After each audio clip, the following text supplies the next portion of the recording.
Buenas tardes, estamos aquí un jueves más para compartir de este tiempo de reflexión bíblica en estos tiempos tan difíciles, tan necesarios de que la palabra de Dios continúe iluminando nuestra vida y guiándonos por el sendero de la esperanza. La pregunta más obvia que surge cuando nos enfrentamos a situaciones difíciles es ¿por qué Dios permite las pruebas? Durante las próximas 7 semanas trataremos de responder a esta interrogante. ¿Saben? La clave está en reconocer que Dios nos ama y que tiene el control de todo, incluso ante esta pandemia, ante este coronavirus que es de orden mundial y que necesariamente pues nos está obligando a que volteemos a ver el rostro de Dios. Aprenderemos que un enfoque más adecuado en tiempos de prueba tiene como base el desarrollo del carácter humilde de aquel que confía y glorifica a Dios en todo tiempo. Ahora, la pregunta que surge: ¿por qué Dios permite que cosas malas le sucedan a personas buenas? El punto de partida es que muchos creyentes creemos tener un acuerdo especial con Dios. Es decir, esperamos que la vida sea color de rosa porque estamos cerca de Él, porque le conocemos, porque le amamos, porque leemos su palabra, porque somos obedientes, porque asistimos al culto, porque tratamos de llevar una vida moderada, porque diezmamos, y en fin, y pareciera que eso nos diera un grado superior al resto de los seres humanos. Sin embargo, olvidamos un principio de la Biblia. En ella nos enseña claramente que en el mundo tendremos aflicciones. Y así le habló Jesús a sus discípulos y nos habla a todas las generaciones de discípulos, es decir, a su iglesia. Mientras estemos en este mundo, como seres humanos, somos mortales y por lo tanto todavía viviremos en aflicción. Veamos lo que dice el apóstol Pablo allá en 2 de Corintios 11, 23 al 27. ¿Son siervos de Cristo? Sé que sueno como un loco, pero yo lo he servido mucho más. He trabajado con más esfuerzo. Me han encarcelado más seguido. Fui azotado innumerables veces y enfrenté la muerte en repentinas ocasiones. En 5 ocasiones distintas, los líderes judíos me dieron 39 latigazos. 3 veces me azotaron con varas. Una vez fui apedreado. 3 veces sufrí naufragios. Una vez pasé toda una noche y el día siguiente a la deriva en el mar. He estado en muchos viajes muy largos. Enfrenté peligros en ríos y de ladrones.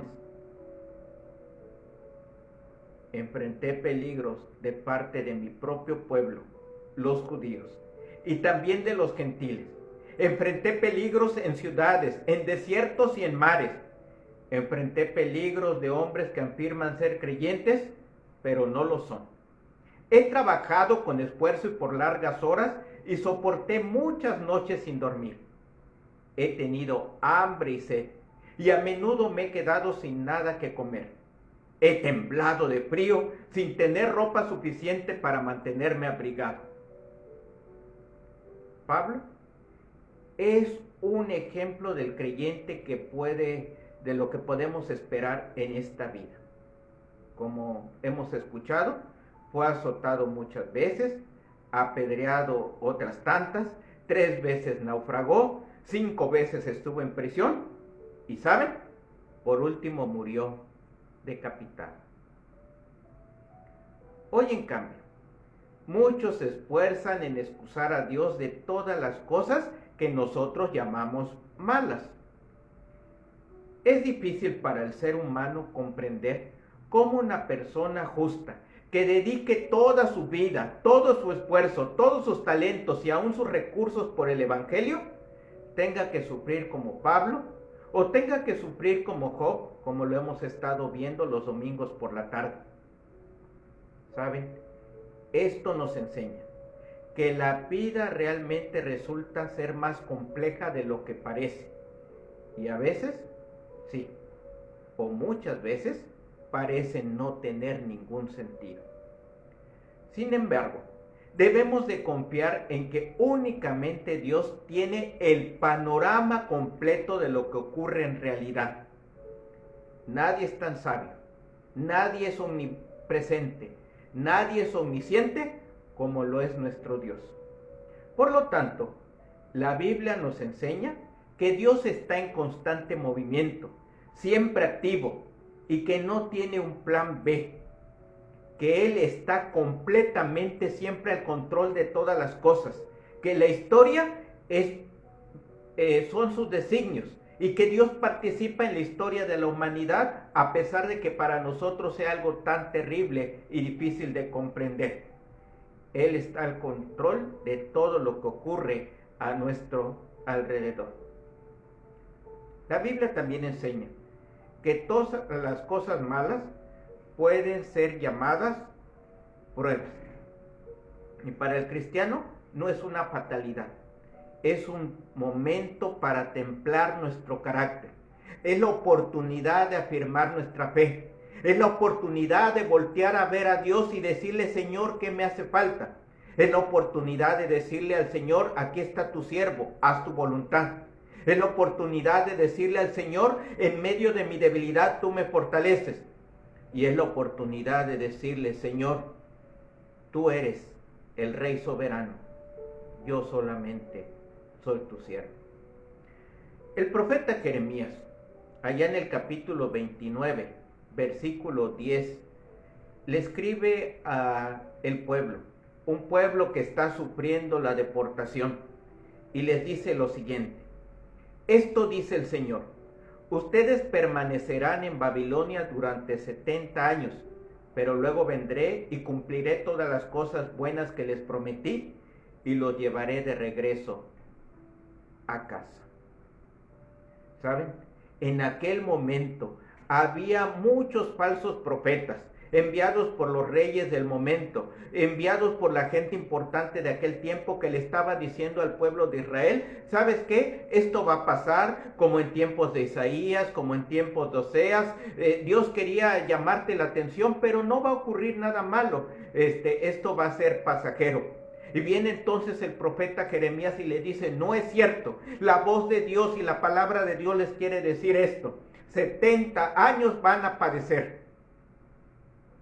Nosotros llevamos casi un año de pandemia, de coronavirus, y ya nos sentimos angustiados. Y claro, porque hoy vivimos en la vida inmediata, instantánea, queremos respuestas prontas, no queremos sufrir.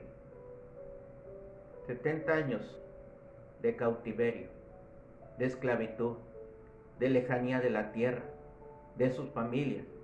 Muchos murieron en el exilio y nunca regresaron a la Jerusalén y a la Palestina que tanto anhelaban. Otros nunca volvieron a ver a sus familiares. Por eso el profeta Jeremías les tiene que escribir estas palabras.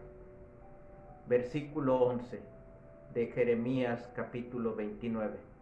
Pues yo sé los planes que tengo para ustedes, dice el Señor. Son planes para lo bueno y no para lo malo, para darles un futuro y una esperanza. Dios es el Señor del futuro, y sus planes para nosotros son buenos y están llenos de esperanza. Así como ocurrió con ese pueblo en el exilio, así ocurre ahora con nosotros en nuestro tiempo. Dios quiere que mantengamos la esperanza. Dios quiere decirle a su pueblo, aquí estoy, no los he abandonado, no los he olvidado. Y si van a pasar por este tiempo de prueba, es simplemente para que se afinen como el oro, para que salgan más templados, más brillantes, con un carácter más fuerte para enfrentar todas las batallas de la vida. Mientras Dios, que conoce el futuro, nos proporcione la agenda y vaya con nosotros cuando realizamos nuestra labor, cuando anunciamos, cuando vivimos en nuestra familia, cuando nos reunimos como iglesia, tendremos una esperanza ilimitada. Esto no significa que no tendremos dolor, Muchos de nuestros amigos, familiares se han enfermado, otros ya no están con nosotros. No quiere decir que no sufriremos, derramaremos lágrimas, pasaremos por esta pandemia y nos dolerá y nos enfermaremos y sentiremos lo mismo que sienten nuestros vecinos que enferman también. Lo que quiere decir es que Dios nos ayudará al llegar a ese final glorioso. Recuerda, debes de reconocer que fue Dios quien permitió el COVID-19. No llegó por azar, Él lo permitió. Y no podemos pretender dejar fuera del alcance de Dios las pruebas, aunque no nos resulten cómodas. Sabemos que son parte del plan de Dios para darnos un futuro y una esperanza eterna. El día que volvamos a reunirnos, el día que esta pandemia disminuya, el día que volvamos a alabar juntos, el día que podamos convivir con nuestros seres queridos como lo hacíamos antes, ¿sabes? Los vamos a valorar, los vamos a apreciar, lo vamos a hacer con mayor fuerza y vamos a decirle: Señor, gracias porque sobrevivimos y gracias porque nos das una oportunidad para disfrutar de la vida con aquellos que nos rodean. La esperanza es el mensaje de la Escritura y la esperanza es lo que nos mantiene firmes, constante, lo que nos mantiene de pie y lo que nos permite seguir caminando a ese futuro que Dios tiene preparado para nosotros. Y así como el profeta Jeremías le escribió a su pueblo, no nos olvidemos que Dios sigue en el control de la historia y que esto también pasará y veremos ese futuro de esperanza que Él nos ha prometido. Vamos a orar. Te damos gracias, Padre, por la oportunidad que nos has dado nuevamente de acercarnos a tu palabra. Gracias porque este tiempo, que es un tiempo de reflexión, nos ayuda a valorar lo que tenemos, pero sobre todo nos ayuda a entender que tú sigues siendo el Dios de la historia y que tú prometes esperanza para tu pueblo. Nosotros somos tu pueblo, ayúdanos a mantener la esperanza, porque a pesar del dolor, del sufrimiento, de la pandemia, tú eres mucho más grande que eso y tienes planes y proyectos para nosotros cuando esto termine. Mientras tanto, que tu Espíritu Santo nos ayude a seguir caminando con firmeza, vislumbrando ese momento esperanzador en el que regresemos a la vida de normalidad. En el nombre de Jesús. Amén. Te agradezco que nuevamente nos hayas acompañado este jueves de reflexión bíblica. Te esperamos el próximo jueves. Continuamos con esta serie que tiene que ver con por qué Dios permite las pruebas. Dios te bendiga.